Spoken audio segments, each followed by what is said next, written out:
ಜೀನಾಗೆ ಸಂಪಾದಕತ್ವದಲ್ಲಿ GMS news ಸಾಗರ ಸುತ್ತದ ಆಚೆ ಈಚೆ ಬುಧವಾರದ news ಅಪ್ಡೇಟ್ಗೆ ತಮಗೆ ಸ್ವಾಗತ. ಮುಖ್ಯಾಂಶಗಳು: ಸಾಗರ ಮಾರಿಕಾಂಬಾ ನ್ಯಾಸ ಪ್ರತಿಷ್ಠಾನದ ಚುನಾವಣೆ ತಡೆಯಾಜ್ಞೆ ತೆರವು, ಹೊಸ ಚುನಾವಣೆ ದಿನಾಂಕ ಘೋಷಣೆ ಸಾಧ್ಯತೆ, ಸಹಕಾರಿ ಸಂಘಗಳ ನಿಬಂಧಕರತ್ತ ಎಲ್ಲರ ಚಿತ್ತ, ಚುನಾವಣೆ ನಡೆಸಿ ಫಲಿತಾಂಶ ನ್ಯಾಯಾಲಯದ ಗಮನಕ್ಕೆ ತರಲು ಸೂಚನೆ, ನ್ಯಾಯವಾದಿಗಳಾದ ಕೆ ದಿವಾಕರ್, ಅಭಿಷೇಕ್, ವಿ ಶಂಕರ್, ಪ್ರೇಮ್ ಸಿಂಗ್ ಜೊತೆ ಎಂಡಿ ಆನಂದ್ ಡಿಶ್ಗುರು ಹೇಳಿದ್ದು ಹೀಗೆ. ಈಗ ಸುದ್ದಿಯ ವಿವರ.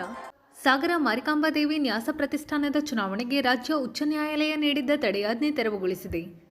ಈ ಸಂಬಂಧ ವಿಭಾಗೀಯ ಪೀಠದ ನ್ಯಾಯಮೂರ್ತಿಗಳಾದ ಶ್ರೀಮತಿ ಅನು ಶಿವರಾಮ್ ಮತ್ತು ವಿಜಯಕುಮಾರ್ ಪಾಟೀಲ್ ತೀರ್ಪು ನೀಡಿದ್ದಾರೆ. ಹಿತರಕ್ಷಣಾ ಸಮಿತಿ ಪರವಾಗಿ ನ್ಯಾಯವಾದಿಗಳಾದ ಅಭಿಷೇಕ್, ಡಿಶ್ಗುರು, ಎಂ ನಾಗರಾಜ್ ನೇತೃತ್ವದ ಸಮಿತಿ ಪರವಾಗಿ ಕೆ ದಿವಾಕರ್ ವಾದ ಮಂಡಿಸಿದ್ದರು. ಸಾಗರ ನ್ಯಾಯವಾದಿಗಳಾದ ಕೆವಿ ಪ್ರವೀಣ್, ವಿ ಶಂಕರ್, ಪ್ರೇಮ್ ಸಿಂಗ್ ಹಾಜರಿದ್ದರು. ನ್ಯಾಯಾಲಯದ ತೀರ್ಪಿನ ಕುರಿತು ಹಿರಿಯ ವಕೀಲ ಕೆ ದಿವಾಕರ್, ಅಭಿಷೇಕ್, ಹಿತರಕ್ಷಣಾ ಸಮಿತಿಯ ಆನಂದ್, ವಿ ಶಂಕರ್, ಪ್ರೇಮ್ ಸಿಂಗ್, ಮಾರಿಕಾಂಬಾ ವ್ಯವಸ್ಥಾಪಕ ನೋಂದಾಯಿತ ಸಮಿತಿಯ ಕೆವಿ ಪ್ರವೀಣ್, ಡಿಶ್ಗುರು ಮಾತನಾಡಿದರು. ಜಾತ್ರೆಗೆ ಇನ್ನು 55 ದಿನವಿದ್ದು ನ್ಯಾಯಾಲಯ ಚುನಾವಣೆ ನಡೆಸಲು ನೀಡಿದ ತೀರ್ಪು ಹಲ್ಚಲ್ ಸೃಷ್ಟಿಸಿದೆ. ನೋಂದಣಾಧಿಕಾರಿಗಳತ್ತ ಎಲ್ಲರೂ ಚಿತ್ತ ನೆಟ್ಟಿದೆ.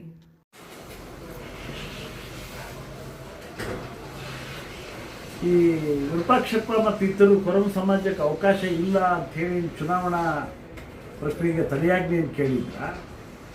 ಆ ತಡೆಯಾಜ್ಞೆಯನ್ನು ಇವತ್ತು ತೆರವುಗೊಳಿಸಿ ಕರ್ನಾಟಕ ಉಚ್ಚ ನ್ಯಾಯಾಲಯದ ಖಂಡಪೀಠ ಅನು ಶಿವರಾಮನ್ ಮತ್ತು ವಿಜಯಕುಮಾರ್ ಪಾಟೀಲ್ ಅವರ ಖಂಡಪೀಠ ಇವತ್ತು ಆದೇಶ ಮಾಡಿದೆ. ಅವರು ಜಿಲ್ಲಾ ಡಿಸ್ಟ್ರಿಕ್ಟ್ ರಿಜಿಸ್ಟ್ರಾರ್ ಅವರು ಬೇಗ ಚುನಾವಣೆ ಮಾಡಬೇಕು, ಚುನಾವಣಾ ಫಲಿತಾಂಶವನ್ನು ನ್ಯಾಯಾಲಯದ ಗಮನಕ್ಕೆ ತರಬೇಕು ಅಂತ ಮಾಡಿದ್ದಾರೆ. ಆ ಮೂಲಕ ಏನು ಚುನಾವಣೆ ನಡೆಸಿ ಚುನಾವಣಾ ಪ್ರಕ್ರಿಯೆ ಮೂಲಕ ಹೊಸ ಸಮಿತಿಯನ್ನು ರಚಿಸ್ತಕ್ಕಂಥ ಒಂದು ಅವಕಾಶ ಏನಿತ್ತು ಅದಕ್ಕೆ ಮತ್ತೆ ಚಾಲನೆ ಸಿಕ್ಕಿದೆ. ಇದು ಬೇಗ ಚುನಾವಣೆ ಆದ ತಕ್ಷಣ ಮತ್ತೆ ನಾವು ಹೈಕೋರ್ಟ್ ಗಮನಕ್ಕೆ ತಂದು ಆವಾಗ ಅಧ್ಯಕ್ಷರು ಉಪಾಧ್ಯಕ್ಷರು ಚುನಾವಣೆ ಮಾಡಲಿಕ್ಕೆ ಇನ್ನೊಂದು ಅರ್ಜಿಯನ್ನು ಸಲ್ಲಿಸ್ತಕ್ಕಂಥ ಅವಕಾಶ ಸಲ್ಲಿಸ್ಬೋದು ಅಂತ ನಾನು ಭಾವಿಸಿದ್ದೇನೆ. ಆದ್ದರಿಂದ ಇದು ನಾವಿವತ್ತು ವಿಶೇಷ ಅಂದರೆ 74 ಜನ ಪ್ರತಿವಾದಿಗಳಿದ್ದರೂ ಕೂಡ ಒಂದನೇ ಪ್ರತಿವಾದಿ ಮಾರಿಕಾಂಬಾ ಹಾಲಿ ದೇವಸ್ಥಾನದ ಕಮಿಟಿ ಮತ್ತು ಎರಡನೇ ಪ್ರತಿವಾದಿ ಹಾಲಿ ಅಧ್ಯಕ್ಷರಾದ ನಾಗೇಂದ್ರ ಅವರು ವಕಾಲತ್ತನ್ನು ಹಾಕಿದ್ರು ಕೂಡ ಅವರು ಅದನ್ನು ವಿರೋಧ. ಇವತ್ತು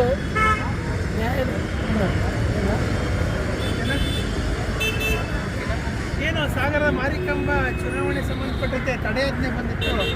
ಇವತ್ತು ಹೈಕೋರ್ಟ್ ಆ ಒಂದು ತಡೆಯಾಜ್ಞೆ ತೆರವುಗೊಳಿಸಿದೆ. ಚುನಾವಣೆಯನ್ನು ನಡೆಸಲಿಕ್ಕೆ DRCS ಅವರಿಗೆ ಆದೇಶವನ್ನು ನೀಡಿದೆ.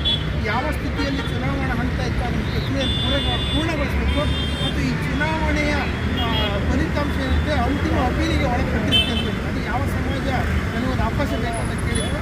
ಆ ಒಂದು ಅಂತಿಮ ಇದಕ್ಕೆ ಒಳಪಟ್ಟು ಆದೇಶವನ್ನು ಮಾಡಿದೆ. ಈಗ ಚುನಾವಣೆ ನಡೆಸಲಿಕ್ಕೆ ಸಂಪೂರ್ಣ ಗ್ರೀನ್ ಸಿಗ್ನಲ್ ಹೈಕೋರ್ಟ್ ಕೊಟ್ಟಿದೆ. ನನ್ನ ಗುರುವಾರ ಚುನಾವಣೆ ಕೊಟ್ಟಿದೆ, ಎಲ್ಲರೂ ಪರಿಗಣಿಸಿದೆ. ಮತ್ತು ನಾವು ಹೇಳಿದ್ವಿ ಅದರಲ್ಲಿ ಕೊರಮ ಸಮಾಜದವರು ಆವಾಗಲೇ ಒರಿಜಿನಲ್ ಸೂಟ್ನಲ್ಲಿ ಕೂಡ ಅವರು ರೆಪ್ರೆಸೆಂಟ್ ಮಾಡಿದ್ದಾರೆ ಅಂತ ಹೇಳಿ ಕೂಡ ನಾವು ತಿಳಿಸಿದ್ವಿ. ಅದನ್ನು ಕೂಡ ಪರಿಗಣಿಸಿ ಈಗ ಚುನಾವಣೆ ಮುಂದೆ ನಡೆಸಲಿಕ್ಕೆ ಈಗ ಆದೇಶ ಮಾಡಿದೆ ಉಚ್ಚ ನ್ಯಾಯಾಲಯ. ಸಾಗರದ ಸಮಸ್ತ ಜನತೆಗೆ ಒಂದು ಸಿಹಿ ಸುದ್ದಿಯನ್ನು ಈ ದಿನ ಅರ್ಪಿಸ್ತಾ ಇದ್ದೇವೆ. ಈ ದಿನ ಉಚ್ಚ ನ್ಯಾಯಾಲಯದಲ್ಲಿ ನಮ್ಮ ಪರವಾಗಿ ಅಂದರೆ ಮಾರಿಕಾಂಬಾ ಹಿತರಕ್ಷಣಾ ಪರವಾಗಿ ಜಯ ಲಭಿಸಿದೆ. ಅದನ್ನು ಉದ್ದೇಶಿಸಿ ನಮ್ಮ ವಕೀಲರಾದ ವಿ ಶಂಕರ್ ಅವರು ಮಾತಾಡ್ತಾರೆ. ಸಾಗರದ ಸಮಸ್ತ ಮಾರಿಕಾಂಬಾ ದೇವಿಯ ಭಕ್ತರೇ, ಶ್ರೀ ಮಾರಿಕಾಂಬಾ ದೇವಿ ನ್ಯಾಸ ಪ್ರತಿಷ್ಠಾನಕ್ಕೆ ಚುನಾವಣೆ ನಡೆಸಲಿಕ್ಕೆ ದಿನಾಂಕ ನಿಗದಿಯಾಗಿತ್ತು. ಜಿಲ್ಲಾ ನೋಂದಣಾಧಿಕಾರಿ ಚುನಾವಣಾ ದಿನಾಂಕ ನಿಗದಿ ಮಾಡಿದರು.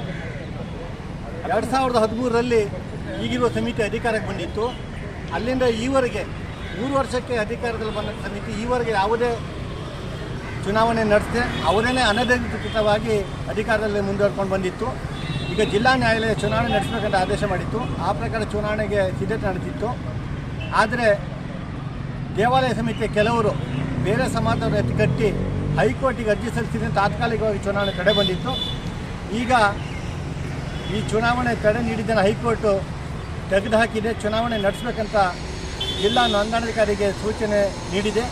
ಆ ಪ್ರಕಾರ ಇನ್ನು 3-4 ದಿನಗಳಲ್ಲಿ ಬಹುಶಃ ಜಿಲ್ಲಾ ನೋಂದಣಾಧಿಕಾರಿ ಚುನಾವಣೆ ಪ್ರಕ್ರಿಯೆ ಆರಂಭಿಸ್ತಾರೆ.